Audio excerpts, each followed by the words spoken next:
Well,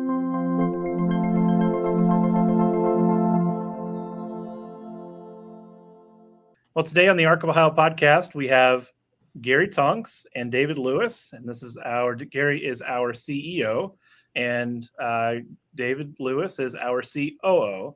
So these are the top guys at the Arc of Ohio. The call them the big wigs. I don't know. They have great hearts. They've been with the Arc of Ohio for many years. They're going to kind of give some of the backgrounds a little bit. Let's actually start off with that. Gary, how you guys doing? Doing well. Good. Thanks for having us. Absolutely. So, Gary, give us a little bit of background first with you. With me, personally? Personally, just give us your background. Okay. Well, wow. I've been with the ARC for over 45 years. Started as a volunteer. I grew up with a cousin with cerebral palsy. And I had planned on being an elementary school teacher. First week at college, I met a girl who was a special ed major, and she invited me to a dance being sponsored by an organization called Youth Arc. They needed men to dance with the ladies who happened to have disabilities. I had a great time, and we had a Boy Scout program at a local children's institution. So for the next 4 years, I was an officer in the Youth Arc program, did fundraising events, and virtually every weekend volunteered in a Boy Scout program for boys that lived in an institution that wasn't a very nice institution. Graduated from college, got a teaching job. Well, before I got my teaching job, I spent a summer working as a direct support staff person in an ARC group home. Quit when I got my teaching job and realized very quickly I don't like four walls of a classroom. So I quit my teaching job by January of that following year. I went back into working direct care, and I've lived in 4 different group homes, but I was pretty rapidly promoted to a program director, then became a local executive director for the ARC, and I've been the state director in Alabama, California, and I've been here in Ohio 25 years. So that's Wow. So David, give us a little bit of your background. Great. So my background's a little different. So I come from a technology background. So I've been with the ARC about 11 years now. And again, my background, I'm a former network administrator. So I've built systems and servers and computer kind of stuff, and did some work for the ARC, came in, met Gary. Actually, it goes a little further. I actually fixed his wife's laptop. I kind of had a side business on the internet, and then came into the ARC. So we met on the internet. Yeah. So you might want to edit that out. No, but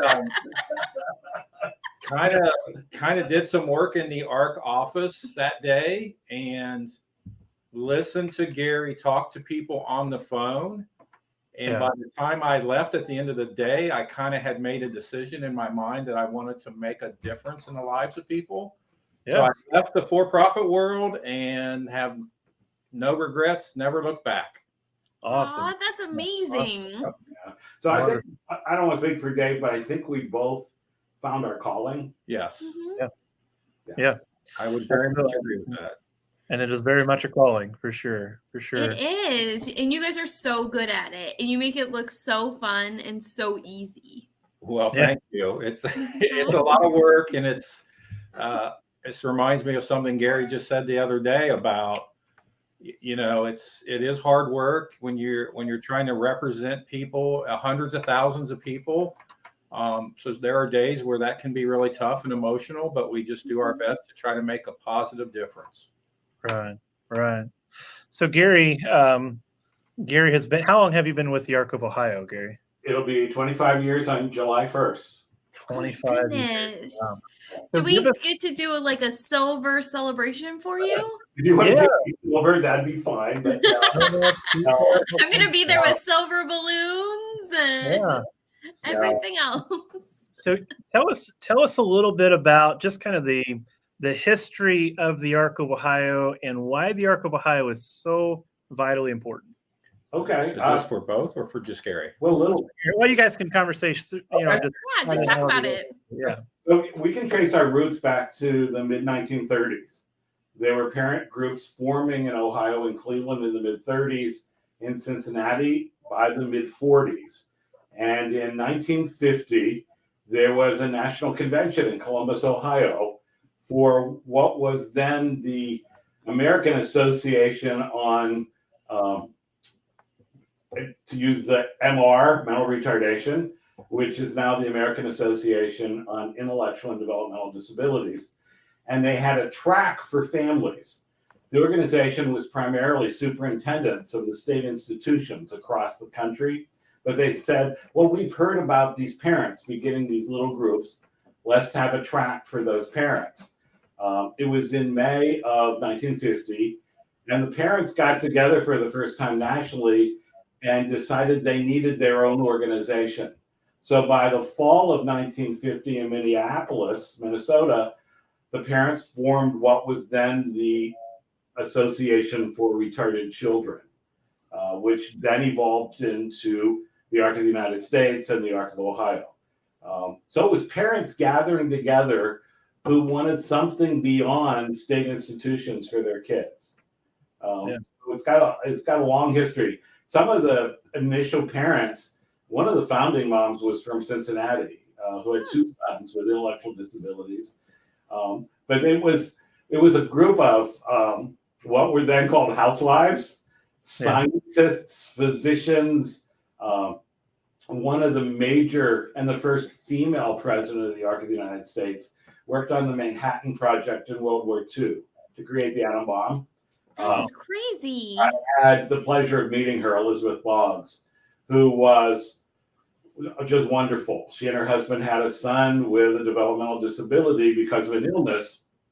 And she was a mover and shaker in the movement for over 60 years. Yeah, and this is I've heard you guys tell stories about these parents. They weren't just, hey guys, let's get together and have this meal together. They were gritty people. I mean, they were passionate about what they did. They were kind of how do you phrase that, Gary? The lay in the middle of the street kind of people. Right. Absolutely. Take no prisoners. It was, I will do what I've got to do for my kid, and you're going to listen. So because they were movers and shakers on a national level, they identified all the policymakers, locally, statewide, and nationally. They befriended them. They used their personal influence and clout. I love to tell the story about Roy Rogers and Dell Evans, who many of the people on the podcast aren't going to know who they are. But they were a cowboy couple who were movie stars and very popular in the 50s and 60s. Prior to the 1950s, there was a general belief that went back centuries that if you had a child with a disability, you must have done something in your life that was wrong. And in some ways, God was punishing you for having a child with a disability. Roy Rogers and Dell Evans in the early 1950s had a daughter with Down syndrome, whose name was Robin Rogers. She sadly passed away. But Dell Evans wrote a book called Angel Unaware. So that book, I'll jump in here. So that book, the proceeds from that book were donated to the Ark. So it was something that was very important to them, and they held the belief that no, that whole thought process of you must have done something wrong. We want to flip that around. You were blessed to have a child with a disability because God put that child in your hands, and who better than you to take care of that loved one? You were entrusted with an angel. Yes, an angel. Yeah. It turned around. So the Ark, its genesis was families getting together that wanted something for their kids other than a state institution, and then that belief that I didn't do anything wrong. And my kid didn't do anything wrong. Right. God has actually entrusted me with an angel here on earth. So what they did was, in the 50s, 60s, and until the mid 70s, it was legal for a school district to say, we can't educate your child, send them home. So what those parents did is they continued to fight for an education, but in the meantime, they began establishing their own schools. So the ARC in Allen County, for example, started the Robin Rogers School, named after Roy Rogers and Dell Evans' daughter, which was one of the first schools for children with disabilities in the country and in the state of Ohio. By the early 60s, they had identified that the Kennedy family had a daughter with a disability, and they got tight with the Kennedys and began much of the legislation that we just take for granted now on serving people with disabilities. In the later 60s, there was a man named Hubert Humphrey, vice president of the country. He had a relative with a disability. They identified that Barbara Streisand had a sister with a disability, and they began to, in today's words, out people in a friendly way and say, and okay, your child has a disability. Oh, by the way, they have blue eyes as well. And it was a not a parade kind of pride, but the fact that I have a child with a disability is okay. Oh, by the way, God entrusted me with this angel. So it moved. They were movers and shakers. By the 1970s, they had established all of these schools. In 1967, they established county boards of developmental disabilities. By the 1970s, they believed, okay, we have these schools for our kids with disabilities, but our kids have just as much of a right to be in public schools as anyone else. And they had friends in high places, and they filed a lawsuit against the federal government, actually the state of Pennsylvania first. It went to the Supreme Court, and they said, oh, justices, remember back in the 50s when you said separate is not equal for people of color? Well, it's not equal for people with disabilities either. Yeah. Therefore, we want our kids to have a right to a free and appropriate public education. And parents associated with the ARC created not only the first schools, but the right to a free and appropriate public education. They fought to have children with disabilities and adults able to receive Social Security benefits, Medicaid benefits, and then what we now know as waivers. They were that motivated, that don't take any prisoners. This is my kid. Yeah. Great. Mm-hmm. Good. The ARC of Ohio has, in the last 25 years almost, right, has gone through a lot of changes, a lot of improvements, a lot of progress. Can you speak a little bit about the progress that you've seen since you've been here? Will we do it? Well, I think they want your perspective from those 25 years. I'm happy to answer. We're back and forth. Sure. I just want to add a little bit to what Gary has said, and that's a great question. First off, Josh and Lindsey, so thank you for that.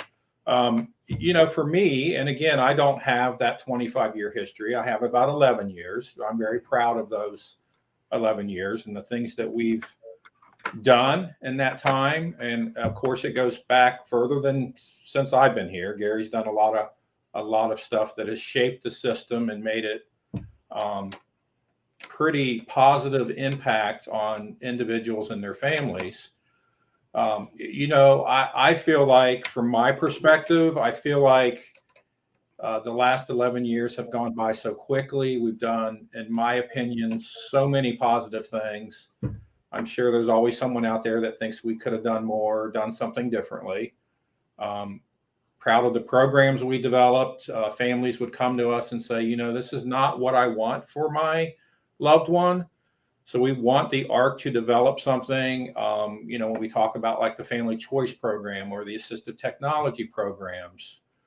Again, you've got to recognize and remember that tremendously hard work that parents did in the 20s, 30s, 40s, 50s, and you recognize that, but you also have to be able to adapt and and to a changing environment out there and what people need in the community. So I think that's very important. Hopefully I didn't ramble too much there, Josh. Yeah, it was all Lindsey? good. You did perfect. It was great. So one of the things we found, and I'd worked for the ARC for quite a while before coming to Ohio. I was with the ARC of California. My predecessor in Ohio sadly passed away on a Sunday evening from a massive heart attack. I grew up in Western PA and had worked in Ohio before. And the ARC is a network of families. I call us a family of families. The families here in Ohio knew I wanted to come back home. And I got a call saying, our exec has passed away. Give us some time. But if you want to come back home, we're really interested. So I'd go through the interview process. Great. But I was hired here. And remembering all of those wonderful things the ARC had done, well, we did it with our first generation of families and parents. And they were so wonderful, they didn't always bring along the next generation. So by the late 90s, we were a very aging organization. A number of our chapters had dissolved. Many of what were former chapters became auxiliaries. They became like the PTAs to the County Board of DD Schools. So we had kind of lost our oomph. And by the 1990s, the late 90s, we had become what I call the poster children for the system and the photo ops. So we've gone through 3 major strategic plans in the last 25 years. The first one was very simple. And what it said was the ARC of Ohio will regain its leadership role in the disability community by force if necessary. Literally, that's what it said. Really? Wow. Oh my gosh. It was when I started, I said, well, what do you want me to do? And the response was tend the flock. And we got this order by force if necessary. So it was reorganizing, restructuring. We had gone in the 1990s to 3 years without a quorum at the board meeting. In fact, it took a while for me to be hired because they couldn't get a quorum. So for me, I'm elected by the board of trustees. So you have to get all the board members and over half to show up. But we had this, and then we began thinking, we know that the 1950s model of parents getting together, and the bylaws at that point said, promote the general welfare of people with developmental disabilities, and you figure out how to do it in Toledo, and you figure out how to do it in Gallipolis. Yeah. Well, that tending the flock meant herding the cats in many ways. So by the second strategic plan, which was 20 years ago, we developed a concept of one ARC in Ohio, where we would allow our chapters to voluntarily merge together, or the ARC of Ohio could assume them. So we began kind of joining forces. And instead of having 60 independent local chapters, we would become one. By the third strategic plan, and when we did these plans, we actually went out and talked to families. And it goes back to what Dave said. They said over and over again, we really appreciate those group homes and the workshops. Yep. We don't see that in the future for our kids. And we don't see it in the future for our kids because our kids have been in public school. And we want real jobs and real houses and real homes. Yep. And we don't want we had a concept called normalization. We don't really want a home-like environment. We want a home. So this is when Dave came into the picture. He had a background in assistive technology. I had really advocated strongly with our waivers, which we actually had designed, that if I couldn't communicate verbally, instead of having to use a $12,000 communication device, I should be able to use an iPad.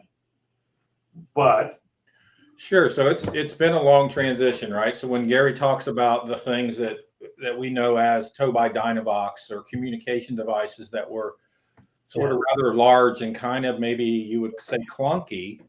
And they kind of made kiddos stand out and maybe not in such a positive light because it was something that other kids would be like, I don't want to mess with that. What is that? It kind of scares me. It's something different. Yeah.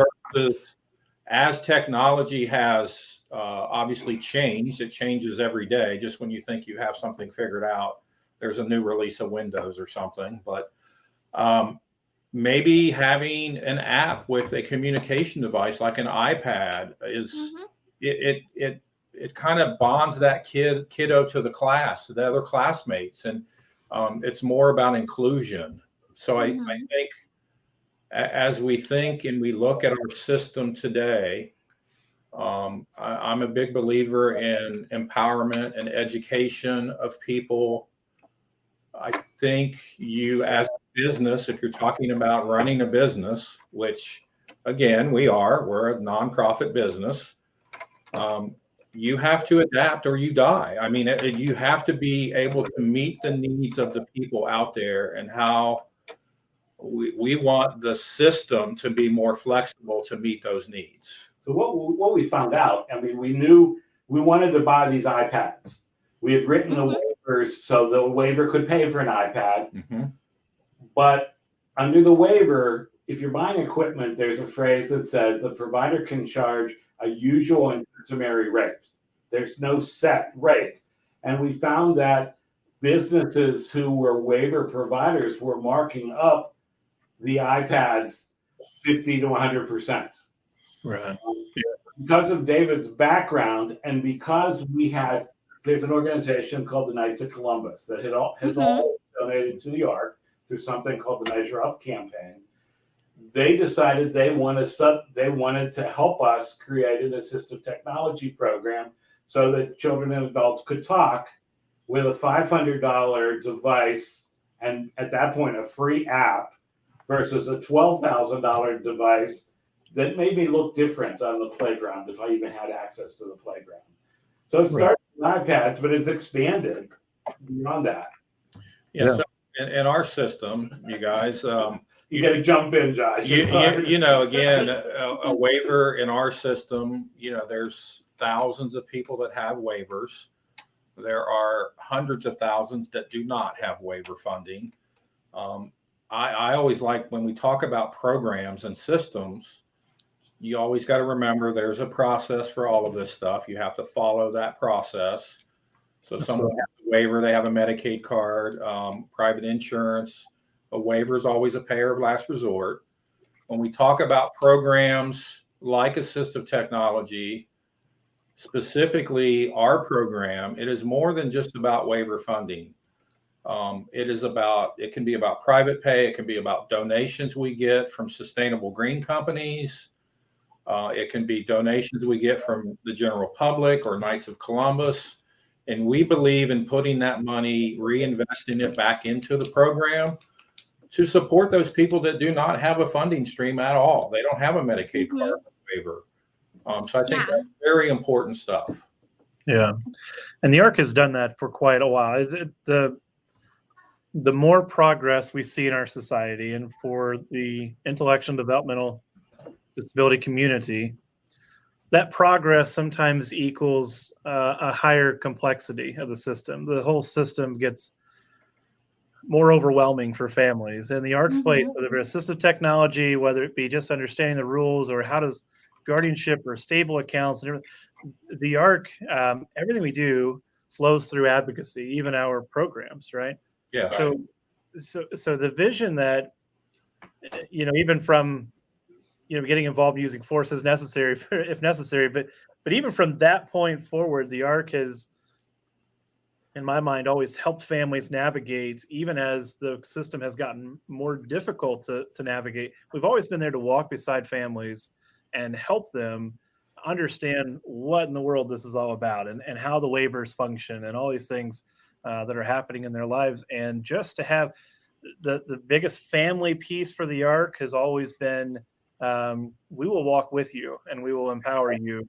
And we've seen families even start to empower others. So So even from you guys, Dave and Gary, the network of life that's pumped through the state of Ohio started from that one vision, or that strategic plan, I guess is how you worded it.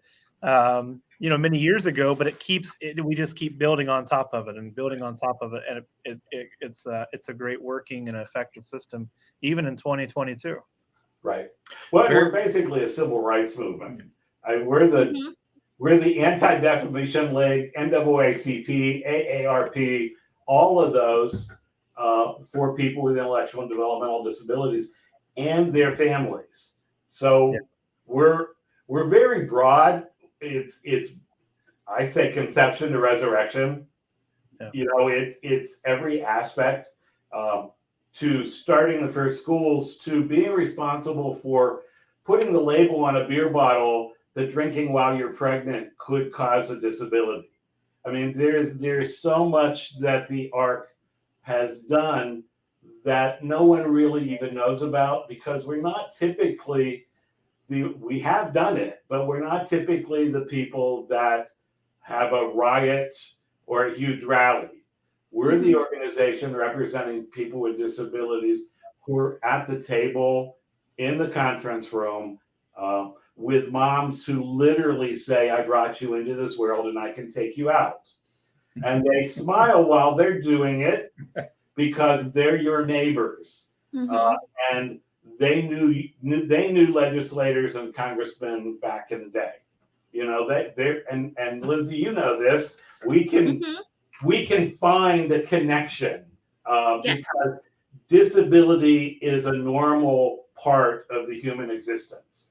It is. Everyone knows someone with a disability, but it's not the first thing you say when you meet someone at a party. Right. Oh, I got a kid with a disability. You don't say those things. And financially, from a government perspective, if I can't get to work because there's no bridge to cross, some guy's going to go to his congressman and say, you got to build that bridge. Right. We as families tend to just, I'm going to do this. But Josh, you're so right. We're a family of families, and you don't have to walk alone. That's who the ARC is. In essence, and I get all crazy. It's all good. So you're fine. That was fine. That's good. That was great. Hey guys, can you give us an overview of the ARC structure and tell our audience some projects that are currently going on in the ARC of Ohio right now? Sure. Great question. I'm happy to answer some of that, and I'm sure Gary can add to my answer. It's all good. So for us, remember earlier when we talked about the structure of the ARC being the idea back in the day was to have a local chapter in every county. That's not sustainable. Right. So 10 years ago, probably maybe even further back before I was here, we started kind of looking at that stuff going, well, this local chapter, it no longer gets United Way funding for various reasons. I don't want to get into that big discussion, but we looked at it and said, instead of it being all these little independent local chapters that were separate 501c3 corporations, we need to have a strategy of having one ARC in Ohio. It funnels through the state office, and then that way we can better manage what is going on out there across the whole state of Ohio. And we have the ability to kind of leverage our purchasing power as one ARC in Ohio is one thing. All the receivables, payables funnel through the state office. And then we have, a regional director in the Northeast, Northwest, East, Southeast, Southwest, probably forgetting one, and in Central Ohio. So the goal again is to better manage that. And then it really drives our mission of, advocacy first. We believe that a person has a right to live, work, play in their community of choice. So how do we better support them? And we think that having a structure of one ARC in Ohio better supports them. Yeah. So that's kind of the goal as far as an organizational, kind of an internal process. We have a board of directors. Gary Tonks reports to the board of directors, and then all of us, the staff, report to Gary. Right. So we remember what I said, that when we did the strategic plan, the second one, families told us, I don't really want for my child what you've already developed. Yes. So we began considering that. And the history of the ARC was we create most of the nonprofit organizations in Ohio were founded by families and local chapters of the ARC. And then they were spun off, because there was a belief we couldn't be advocates and providers at the same time. So that is still within our culture. But we had our younger families saying, I want you to do what you did in the 50s and 60s, and I want you to recreate the system of support, knowing that I want my child to have a real job and live in a real home, and in their community, not somewhere on the other side of the state. At the same time that was happening, David and I, specifically David, was at the Department of DD on a regular basis, because there was a problem in getting new providers certified.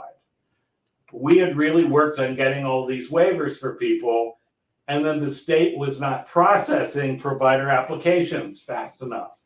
And they had this old Byzantine kind of, I complained so much we'll show you a chart. The chart actually filled a whole wall of go here, go there, go here. It was really at least a 6x10 document, 6 feet by 10 foot document.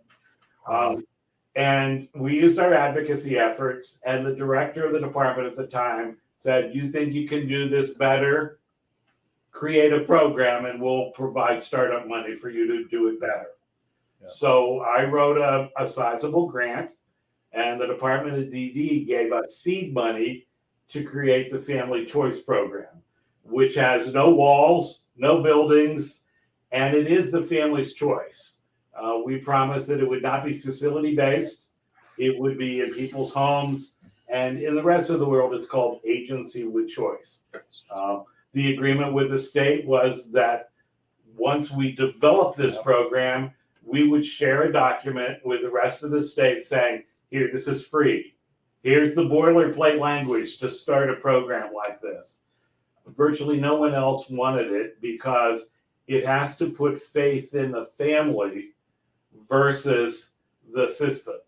Going back to our roots, the ARC was founded in many ways because professionals in the 1950s and 60s were advising families to put your child away and forget you ever had them. Yeah.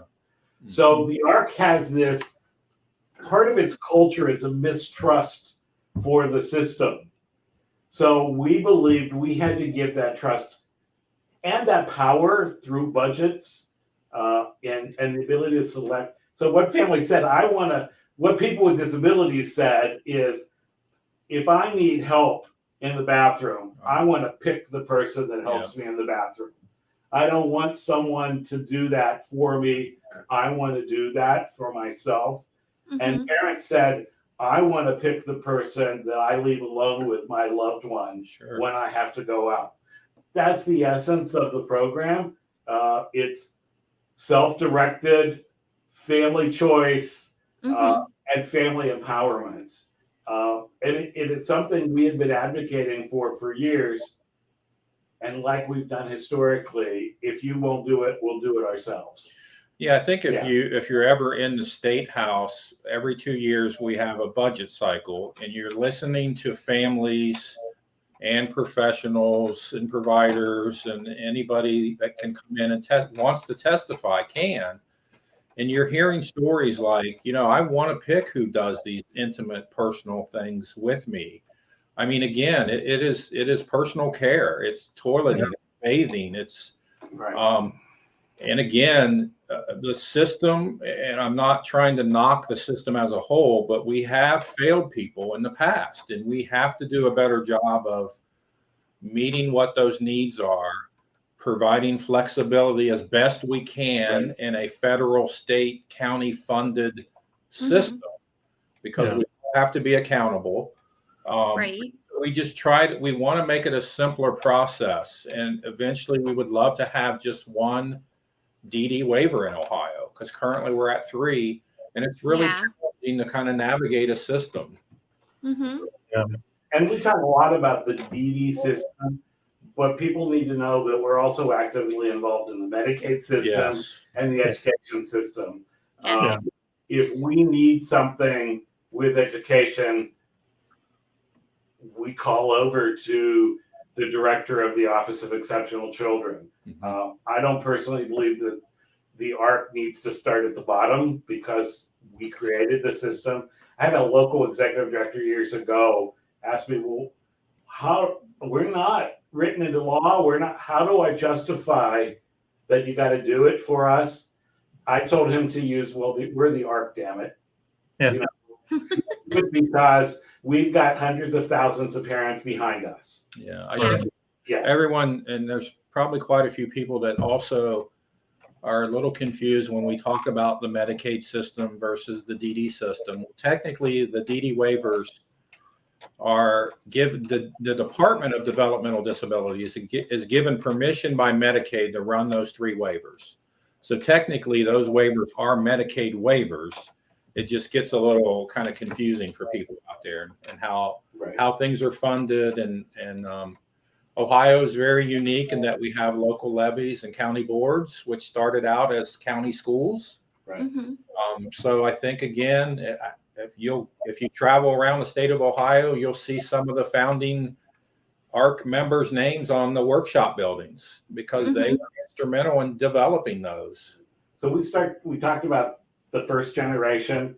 We're now in a new generation that they have the same drive, but not the same backgrounds and histories we're the greatest generation founded the ARC. They had come out of World War II. I get really dorky on this part of it, but it was like a perfect storm. If you can imagine what Ohio was like before 1940, before the beginning of World War II, we were an agricultural state. If you had a child with a disability and they were not institutionalized, and by then we had tens of thousands of people in institutions. If your child wasn't institutionalized, chances were really good you lived on a farm, grandma was nearby, aunts and uncles were next door, and you had a family network to help support you. Even though your child wasn't allowed to go to school, kids with multiple medical issues sadly didn't survive. So they were in the picture a little bit, but they were probably institutionalized. The rest of the population was probably living on a farm, and you two can milk a cow. Okay, because grandma's there, uncle and aunts are there. World War II happened, and families began to split up. We were really going to town in Detroit and the Toledo area with the car industry. The steel mills were pumping out steel in the Youngstown and the Mahoning Valley. We had the shoe industry in the South. We were really pumping, and families began to disperse. So by 1950, when the ARC was formed, not only was the only option for placement a state facility, but you didn't have your family network there anymore. You weren't allowed to go to school. So it was all of that stuff happening at the same time. And this generation just coming out of World War II, that we call the greatest generation, created everything. So what I like to think we're doing right now is on their shoulders, recreating a system that is not facility-based. It's person-based, doesn't have walls, but it has real homes and real jobs. And the ARC, once again, is doing it as a grassroots movement. I call it resodding the grassroots. We're out there teaching people. David and I, and we're going to start doing this again, not only saying asking, what do you need? But instructing families on how to get what you need.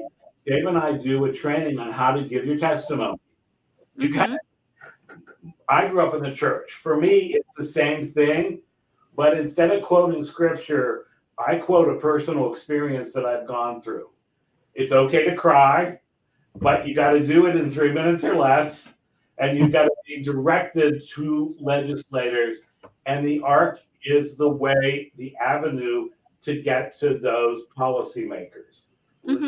We're doing some training, piloting it in Wood County coming up, but it's teaching. When Governor Kasich tried to eliminate independent providers, we organized families with how many hours of testimony? The testimony itself got extended by like 2 weeks, and I personally testified at like 1 o'clock in the morning once. Oh my goodness, that's so late. Yeah, it's just, and I'm okay with that, because I think it was very important for the legislators to hear from the families first, because they hear from Gary and I, and they go, okay, we appreciate what you guys are doing, but those family stories have so much impact. And it's scary. It can be intimidating. People get nervous. It's okay. We're there to hold their hand, and I get nervous still providing testimony. It's okay. But I did give my testimony, or not testimony, but I did speak to the school board last week, and it was the most daunting experience, like standing in the gym and like looking at these guys and like telling them about like everything. And then I feel like I achieved my goal because I made the president cry. You did, but you got it, and you do it over and over again, and it gets. Yeah. I don't know that it gets easier. I choke up real easy. That's just who I am. I always blame it on allergies when I'm in the state house. But they know the passion. Yeah. So I love this example. We always try to promote the parent, the individual with a disability. And if you're nervous, we'll stand there at the podium with you and hold your hand. But David and I were in the gallery once where something was being debated. And I got a tremor, so my head goes, but I meant to shake my head no. The bill that was being discussed, one of the legislators looked at us, saw me shaking my head no. He tabled the bill. We didn't have to say a word, but because he knew that the ARC was in the audience, he happened to be a parent, but because he knew the ARC was in the audience and we did not approve the bill, he tabled the bill and it never came back up again. Oh my goodness, that's amazing. That's the cloud of the ARC. We don't hire a paid lobbyist. We don't do any of that kind of stuff. It's the trust factor. It's the people near the ARC of Ohio, legislators, families, even county boards and independent providers, different. They hear the ARC and they've seen the work that we've done, and they trust that name and trust our judgment, for sure. Yeah, so very exciting times as always here at the ARC. But again, and I'm a big believer in what I'm about to say here too is, as a system, we need to work together to better support people too, and that takes a lot of times, and we don't always agree. But we do when we march into the State House, we're arm in arm, and we do because it's for the betterment of people with disabilities and their families. Bottom line. So, yeah. Is there anything that you guys would like to say to the podcast audience, the people listening, most are families? But is there anything that you guys would like for them to know straight from Gary Tonks and straight from David Lewis? I would just like to say thank you for everything that they do every day out there. So because I think doesn't always get recognized. So that's very important. And we definitely need you guys too. I mean, every couple of years, the budget cycle rolls around. We fight for increased wages, and we fight for literally hundreds of millions of dollars, and we need that family engagement and that support. So thank you. Right. Yeah, I'd echo that. We've talked a lot about local and state matters. We're active in Washington as well. Mhm. And again, because of the way and the style and the culture of the ARC, you're not always going to see us on the evening news. But because of us, for example, and the support of Lindsey, both our senators are sponsoring some legislation that Yes. will radically affect Social Security. So we've got a conservative Republican and a liberal Democrat signing on to legislation and quoting the ARC in their press releases that the reason they're doing it is because of the ARC of Ohio. Yeah. You do it because it's the right thing to do. Mhm. People know that. But it's nice to be recognized too, because we do Mhm. work very hard. Have a tremendous staff. I'm so proud of all of our staff. So it's really amazing stuff. So keep up the good work. Yeah. Thank you. Well, thank you both for coming on to the Arc of Ohio Mhm. podcast. Always good to we'll have to have you guys come back maybe later on in the year and kind of give us a little bit of an update and different things that sort. So yeah, thank you so much for coming on. Awesome. Thank you guys.